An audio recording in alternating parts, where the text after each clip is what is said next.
Sir त्यो अहिले Australia युकेको visa policy change भनिरहेछन् कि यस कुराहरूले धेरै स्टुडेन्टहरू अन्यलमा छन् कि यो पोलिसीहरू चेन्ज भएर झन् गाह्रो बनाएको हो र? त्यस्तो गाह्रो त भन्नु हुँदैन, पोलिसीहरू चाहिँ चेन्ज भएको हो, तर पोलिसी चेन्ज भए पनि तपाईँहरूले सही तरिकाले गाइडेन्स पाउनुभयो र त्यही अनुसार डकुमेन्टेसनहरू बनाउनु भयो र अप्लाई गर्नुभयो भने भिजा दिइरहेछ। अनि के अहिले यो कन्सल्टेन्सीहरूको पनि कति धेरै इस्यु आइरहेछ, जस्तो शिक्षा मन्त्रालय दर्ता छैन भने एप्लाई गर्न नपाउने के समस्या हुने भनेको छ। हाम्रो चाहिँ के शिक्षा मन्त्रालयमा दर्ता छ?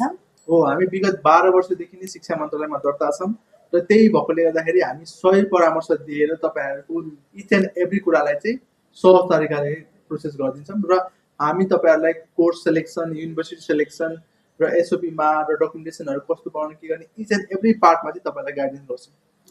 त्यसो भए त जो कोही कन्फ्युज हुनुहुन्छ भने चाहिँ एकचोटि टिएमए भिजिट गर्यो भने बेस्ट भयो। हजुर एकदमै। सो स्टुडेन्ट तपाईँहरू अब एब्रोडै जाने सोचमा हुन्छ भने एकचोटि हामीलाई भिजिट गर्नु। Thank you.